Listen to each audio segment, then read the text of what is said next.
There are women who love without limits, women who give everything without ever keeping score, women who stay even when every sign is telling them to leave, simply because they believe in something bigger than themselves, a man, a promise, a future they spent years building together, brick by brick, sacrifice after sacrifice. These women rarely complain. They suffer quietly. They swallow humiliation with a dignity so deep that most people never notice it, and almost nobody rewards it. And when they finally reach their breaking point, when they gather the strength to say, enough, the world tells them to endure a little longer. Because apparently, that's what a good woman is supposed to do, endure. This is the story of one of those women. My name is Fiona, and this story is real. It was told to me directly by the woman who lived through every painful second of it. Some names and details have been changed to protect the people involved and their families, but the events themselves are true. Every word you're about to hear happened in a real home, inside a real marriage, between real people. And maybe, as you listen, some of you will recognize pieces of your own life in this story. A silence you've endured, a betrayal you tried to ignore, a pain you never fully spoke about. African stories now have a home. The website histoirefina.com is officially online, and the link is in the description below.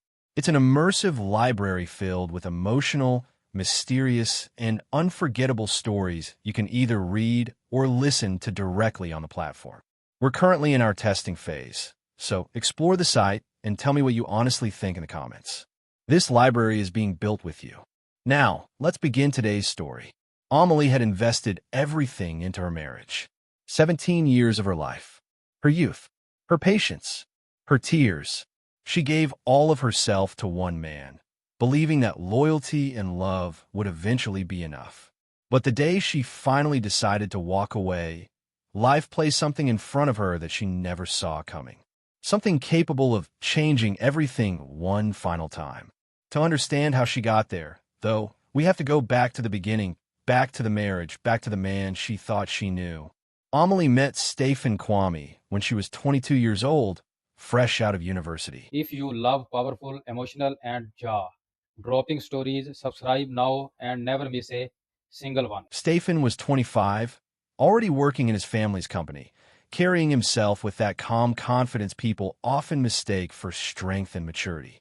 They dated for 4 years before getting married.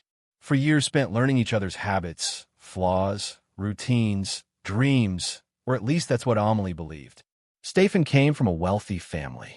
They owned properties, businesses, connections, the kind of family people respected before they even spoke. Amélie came from a modest but educated background. Her mother was a seamstress. Her father worked as an accountant. They didn't have much, but they had values. Their wedding wasn't extravagant, but it was beautiful. 17 years married, 21 years together. Amélie loved counting it that way. Not just the official years, all the years. The only shadow hanging over their marriage was the one subject nobody could fix: children. Amélie couldn't carry a pregnancy to term. 3 miscarriages in 5 years of marriage. Every time, the doctors gave vague explanations. New treatments, new hope, then another devastating loss. Another funeral for a child she never got to hold. Most of that grief she carried alone. Not because Stephen disappeared physically, but because there's a particular loneliness that comes with losing a baby nobody else got the chance to know. People don't always understand how to comfort that kind of pain. Sometimes they don't even know how to listen. Through all of it, Stephen appeared supportive. He always said the right things. It's not your fault. We'll keep trying. And if it never happens, we'll adapt. The words sounded comforting, reasonable, loving. Amélie convinced herself she was lucky. She told herself many husbands would have left by now. What she didn't realize was that Stephen had already left emotionally a long time ago. Meanwhile, her own career was thriving. A major company offered her an incredible position, better salary, more responsibility, better opportunities. She accepted immediately. As part of the hiring process, she needed several official documents: birth certificate, marriage certificate, insurance paperwork. Stephen kept all important documents locked inside a briefcase in his office. Go get them yourself. I'm busy, he told her over the phone that evening. So she did. She searched through contracts, insurance files, tax papers, until suddenly her hands froze on a document she didn't recognize. It was a birth certificate. A little girl, born 3 years earlier, and under father's name, her husband's name. Amélie stood there motionless in the office, staring at the paper as if the words might rearrange themselves if she looked long enough. She reread it again and again. The date, the child's name, Stephen's signature. Everything was there in black and white. Slowly, she walked back into the living room and sat down on the couch with the document resting on her lap. Then she waited. She didn't eat. She barely moved. Maybe she was thinking, or maybe she had already entered that terrifying emotional numbness that arrives right before real devastation sets in. Stephen came home around 8 p.m., looking completely normal. He dropped his keys near the entrance and started toward the kitchen before finally noticing her sitting there in silence. Frozen. What's wrong? Amélie simply lifted the document without saying a word. The second Stephen saw it, he stopped breathing for a moment. 1 second, 2, and then something crossed his face. Not shock, not confusion, resignation. The look of a man whose secret had finally caught up with him. Slowly, he sat down across from her. What followed lasted nearly 2 hours. Excuses, explanations, contradictions collapsing one after another. He said he never wanted to hurt her. He said he knew she was already suffering because of the miscarriages. He claimed he didn't know how to tell her. He insisted the child had nothing to do with their marriage. Amélie listened quietly. No screaming, no tears. She had entered that cold, emotional state people reach after unbearable betrayal, where the pain delays itself until later, often in the middle of the night when nobody is around to witness it. "Who's the mother?" she finally asked. Stephen gave her a name, a younger woman, someone he had met through work. "How long has this been going on?" Silence. "Stephen, how long?" 5 years. 5 years. The little girl was only 3. That meant the affair had already existed for 2 years before the child was born. During the miscarriages, during the treatments, during the nights, Amélie cried quietly in the bathroom so she wouldn't worry him while he stood there pretending to be a supportive husband. Without another word, Amélie got up and walked into their bedroom. She locked the door, and she never opened it again that night. By morning, she had made a decision. She could collapse, or she could decide how she was going to survive this. She chose survival. She told Stephen she accepted the situation, that an innocent child shouldn't pay for the mistakes of adults, that she would try to move forward. Relief flooded Stephen almost instantly. A few days later, he bought her the luxury car she had wanted for months, the same one he had always claimed was too expensive. A peace offering, or maybe guilt disguised as generosity. Amélie accepted the keys, but deep down, she already knew this wasn't peace. It was only the silence before the real storm began. For the next 3 months, Stephen made visible efforts. He came home earlier. He acted attentive, careful, like a man who had realized how close he came to losing everything. Amélie watched him closely. She wasn't naive anymore. She simply waited. And then, slowly, something began to change again. Not suddenly, quietly. Like rising water you don't notice until it reaches your knees. Soon, the mother of the little girl, Nadege, started calling Stephen constantly. Early mornings, late evenings, sometimes even in the middle of the night. Every single time the phone rang, Stephen would get up immediately and walk into another room to answer. When Amélie finally admitted that the situation made her uncomfortable, his response never changed. "It's about my daughter. I can't ignore calls concerning my child." At first, Nadege only came by the house to drop off or pick up the little girl during visits. But little by little, the reasons became less clear and far more disturbing. She started entering the house as if she belonged there. She sat comfortably in the living room, spoke to Stephen with an ease that went far beyond simple co-parenting. There was familiarity between them, intimacy, the kind that no wife fails to notice. And whenever Amélie expressed discomfort, Stephen no longer tried to reassure her. Instead, he defended Nadege, sometimes right in front of her. "You're exaggerating. She's the mother of my child. How exactly do you expect me to treat her? Week after week, the distance between Amélie and Stefan kept growing. He barely looked at her anymore. The affection disappeared completely. No warmth, no tenderness, nothing. And whenever she tried to talk about it, he sighed impatiently, as though she had become the burden, as though asking for basic respect inside her own home was somehow unreasonable. Nobody had to explain to Amélie what was happening. She understood. Stefan hadn't officially left her, but emotionally, mentally, and even physically, he was already living somewhere else. He had another life now, a younger woman, a daughter he adored, a future that no longer included his wife. And Amélie? She had become paperwork, an obligation, a woman whose presence still needed to be managed before he could fully move on. An entire year passed like that. One long year inside a marriage that felt like an empty shell. Every morning, Amélie woke up beside a man who no longer loved her. She went to work. She came home. She slept. Then she repeated it all over again. One day, she called her mother hoping, maybe foolishly, for comfort. Instead, her mother told her to endure. You couldn't give him children. You can't blame him for having one somewhere else. Be patient. Accept it. After the call ended, Amélie cried harder than she had in months. Not because her mother was wrong about the facts, but because she was wrong about what a woman owes to her own dignity. One evening, after another cold dinner eaten in silence, Amélie looked at Stefan calmly and said, "If things continue like this, I'm going to file for divorce." He barely reacted.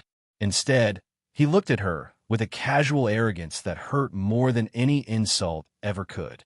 "And where exactly would you go?" That sentence changed something inside her forever. Because in that moment, Amélie realized the question was no longer whether she would leave. The real question was how. A few days later, she contacted an old childhood friend who worked as a lawyer. He specialized in business law, not family cases, but he immediately referred her to one of the best divorce attorneys in the city, Maitre Joyce.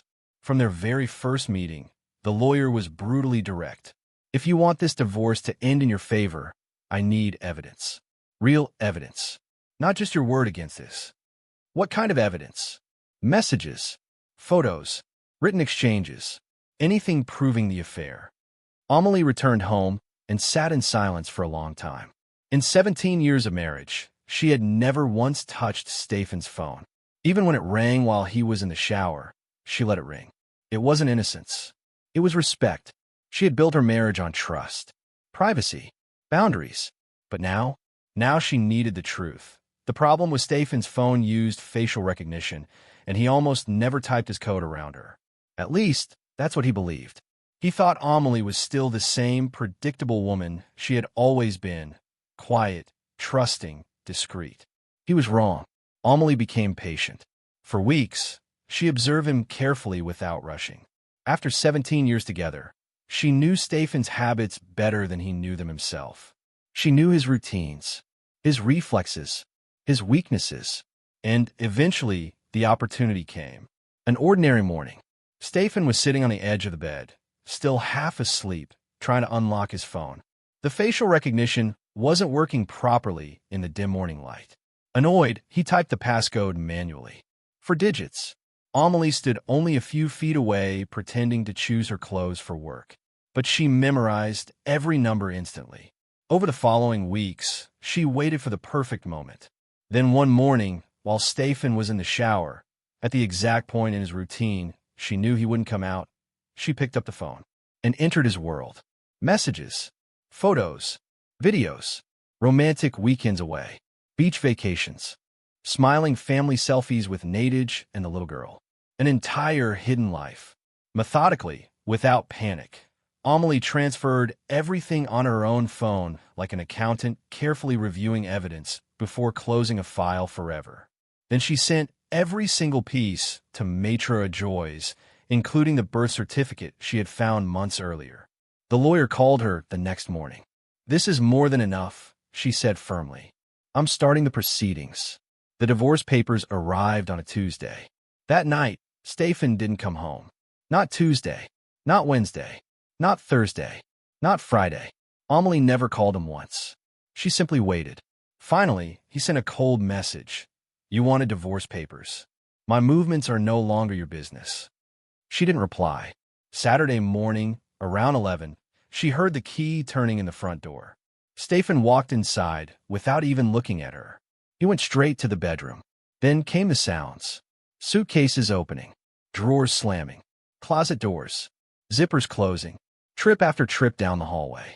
He packed methodically, almost mechanically, like a man clearing out a hotel room instead of dismantling 17 years of marriage. 6 large suitcases in total. Clothes, shoes, watches, belts, personal belongings. He didn't leave behind a single shirt. Not one tie. Not even a book. Even the small objects from his office, pens, notebooks, the lamp he liked, disappeared into the luggage. Amélie stayed seated in the living room the entire time. At first she watched him. Then eventually, she looked away. Out the window. Toward the garden. Toward nothing at all. When Stefan finally carried out the last suitcase, Amélie noticed a car waiting outside with the engine still running. Nadej sat behind the wheel, waiting for him. The front door closed. Silence filled the house. Amélie remained motionless for almost 2 minutes. Then, calmly, she stood up, walked into the kitchen, and made herself tea. Her hands didn't shake once. That evening, she called her mother to tell her Stefan had officially left. Her mother cried, then blamed her. You should have handled things differently. You should have tolerated more. A woman your age, without children, cannot afford divorce. Amélie listened quietly. Then she told her mother she loved her and hung up. After that, she called Rodrigue, Stefan's cousin and closest friend, and asked him to gather the family together. When everyone arrived, Amélie told them the entire truth face to face. No tears, no dramatic performance, just facts. The affair, the child, the disrespect, the divorce. The family immediately summoned Stefan, and shockingly, he arrived with Nadej beside him. When one of the older uncles asked, visibly offended, why he would bring another woman to a family meeting about his marriage, Nadej answered before Stefan could even speak. You're not his real parents anyway. He's an adult. He could do whatever he wants. The room exploded into chaos after that. The meeting ended badly, and Stefan left with Nadej. Together. That night, Amélie returned home alone. The house felt enormous now, quiet in a way that almost echoed. She cooked herself dinner, ate alone at the long dining table, then went to bed. And for the first time in months, she slept deeply. What followed was exhausting in an entirely different way.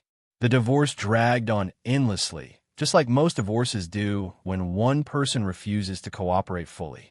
Stefan delayed appointments, complicated simple procedures, turned every step into another battle. Maitre Ajoyce handled everything skillfully, but time kept passing. Almost 2 years. During all that time, Amélie kept working, kept living, kept surviving. Financially, she was stable. She had the house. She had her salary. Materially, she lacked nothing.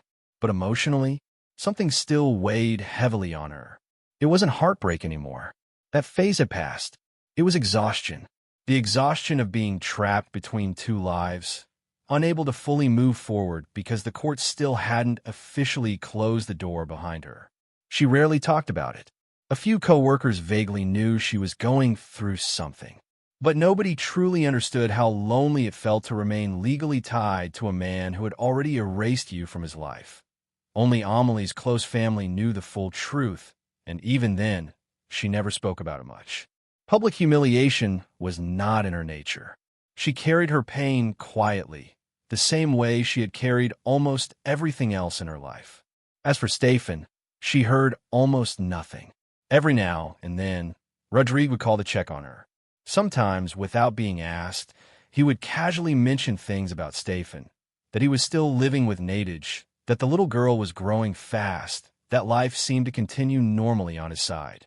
One afternoon, Rodrigue hesitated before saying something else. I think he's starting to question certain things. Sometimes he talks about you. Amélie didn't know what to do with that information, so she did nothing. She kept living, kept moving forward, waiting for everything to finally fall apart completely so she could rebuild herself properly afterward. Then one ordinary Tuesday morning, sometime before noon, her phone rang. Unknown number. She answered. Mrs. Amélie Kwame? Yes. My name is Dr. Hervé. I've been your husband's family physician for many years. There was something strange in his voice. A hesitation. The careful tone of someone trying to choose the least devastating words possible. I apologize for contacting you this way. I wasn't sure whether anyone had informed you already.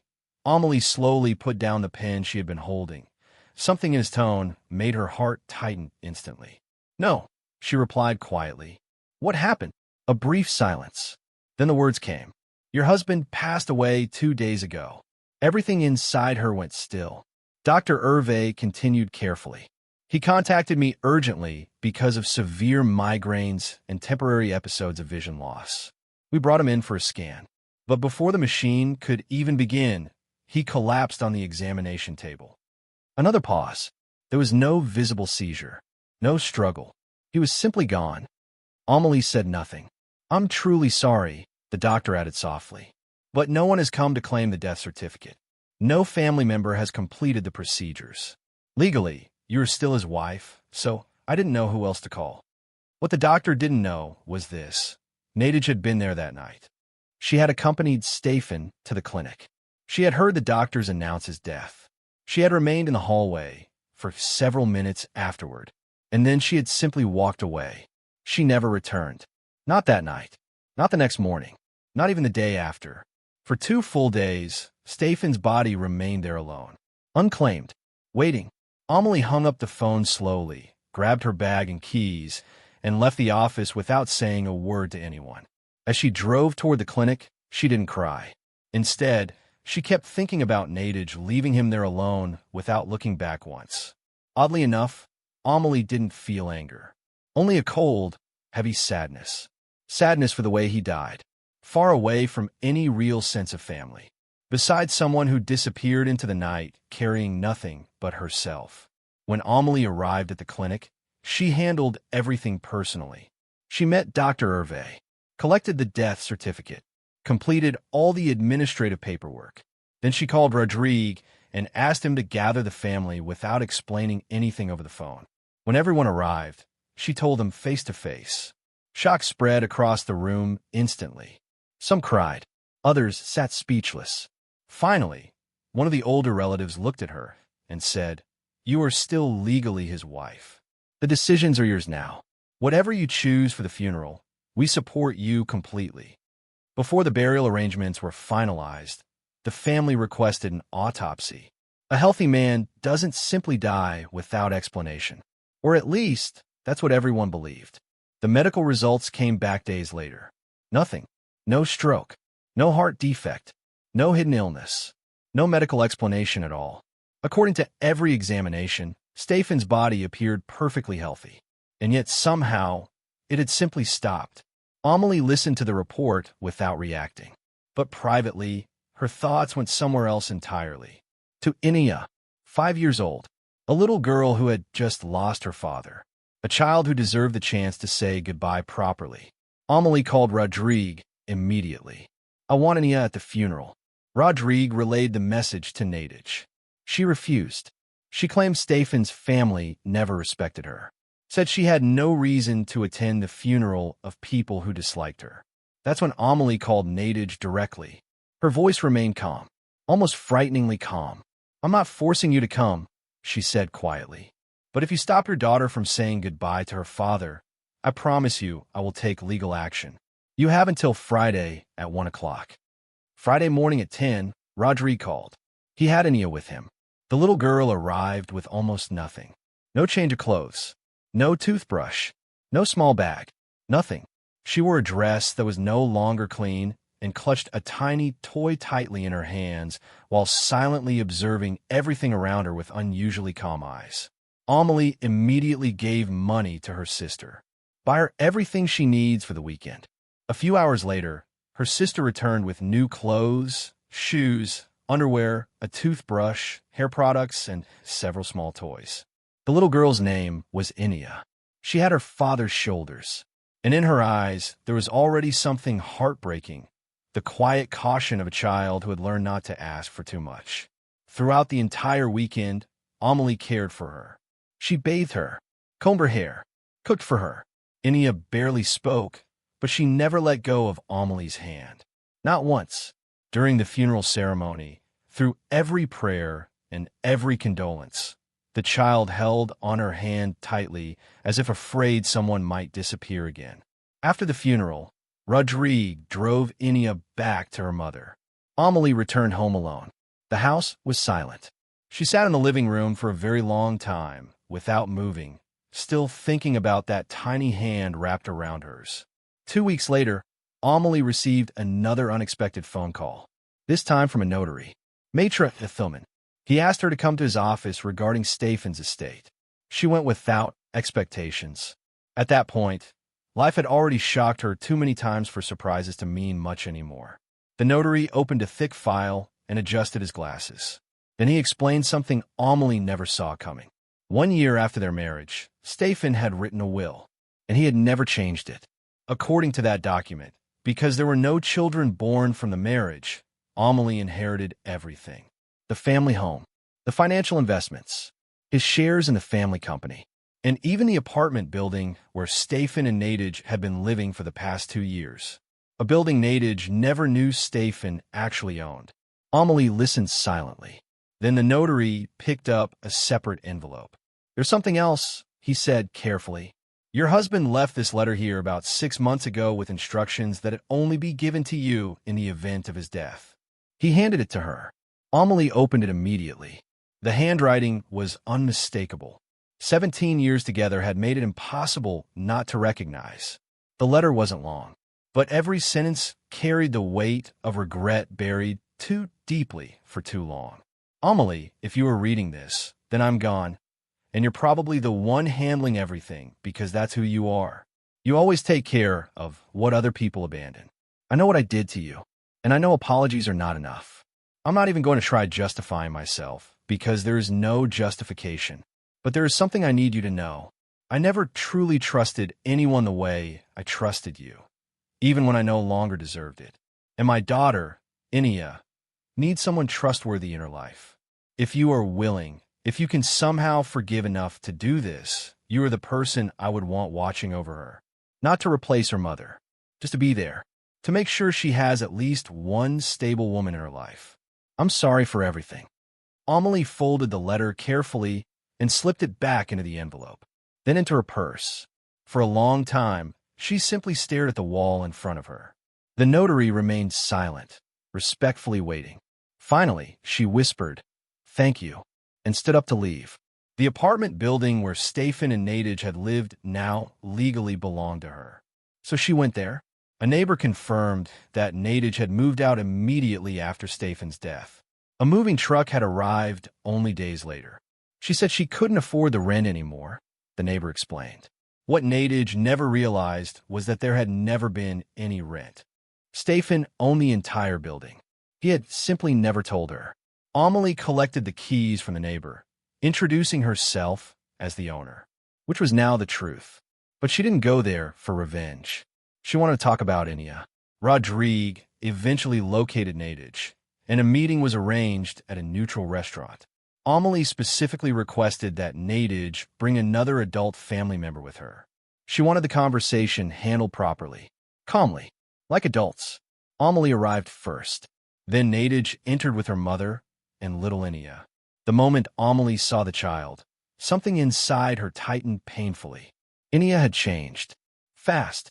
This was a little girl who had once lived in a comfortable apartment, attended a private school, and known stability. Now her clothes were too small, her hair barely combed, and there was a lost, drifting look in her eyes that no 5-year-old should ever have. Before the meeting, Amélie had discreetly contacted Inia's school. The child had stopped attending weeks earlier without explanation.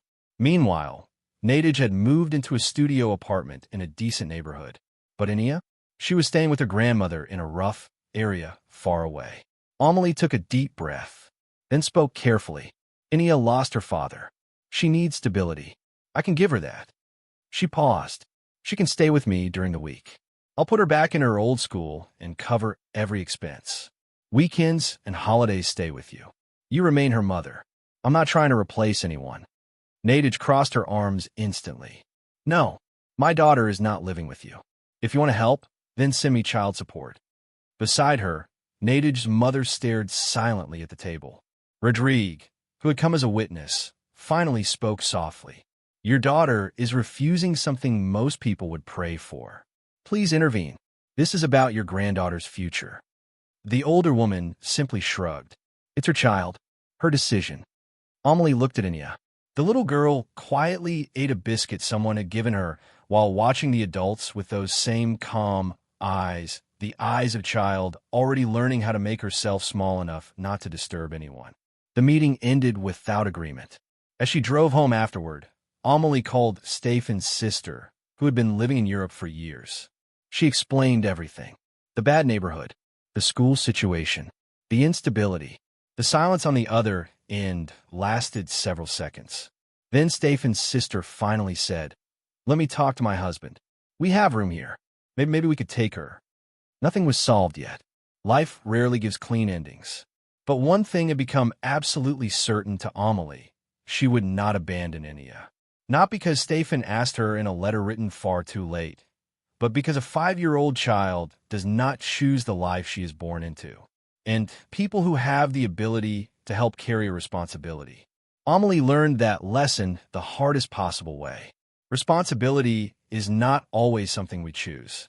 Sometimes responsibility chooses the people still strong enough to carry it. There are women like Amélie everywhere. Women who give a man their youth, their patience, their silent tears after every miscarriage, their dignity even after public humiliation, only to one day find themselves organizing that same man's funeral, caring for the child he had with another woman, reading a letter inside a notary's office where he apologizes too late. Is any of that fair? No, nothing about this story is fair. But does it reveal something powerful about who Amélie truly is? Absolutely, because very few people would have shown the grace she did. Stefan made terrible choices for years, but somewhere near the end of his life, part of him finally recognized the truth. He never changed the will. He wrote that letter, and in the end, he entrusted Amélie with the only thing that truly mattered to him. His daughter. That's not redemption. It's simply the tragedy of a man who realized too late what he had destroyed. And now this story leaves us with a difficult question, because it still isn't over. Somewhere right now, Anya remains caught between a mother thinking about money and an aunt overseas still uncertain about taking her in. So if you were in Amélie's position, what would you do? Would you take responsibility for Anya despite everything, just as her father wished? Would you send money to Nadej simply to keep peace, even knowing the child might never truly benefit from it? Would you step away completely and let Stefan's family handle the situation themselves? Or do you see another solution, one neither Amélie nor we have considered yet? Tell me honestly in the comments, because sometimes wisdom comes from the people listening. And maybe, somewhere among your answers, there's guidance that could genuinely help someone like Amélie. Thank you for following this true story. If it touched you, subscribe and share.